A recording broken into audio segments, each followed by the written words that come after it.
Pelantun lagu Sambalado tersebut berpura-pura membutuhkan uang dengan nominal besar.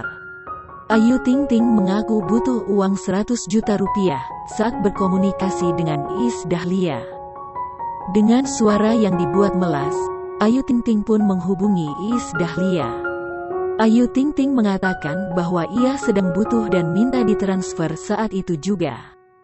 Ayu pun berjanji akan segera menggantinya hari itu juga. Tampaknya, respon Iis Dahlia pun mengejutkan Ayu Ting Ting. Tanpa pikir panjang, Iis Dahlia langsung bersedia meminjamkan uangnya pada pelantun, alamat palsu itu. Sesaat kemudian Ayu Ting Ting mengakui bahwa semua hanya sandiwara untuk kebutuhan konten. Ia pun mengagumi kemurahan hati Iis Dahlia. Iis Dahlia mengira bahwa Ayu Ting Ting memang sangat membutuhkan uang tersebut, sehingga tak ada salahnya untuk membantu.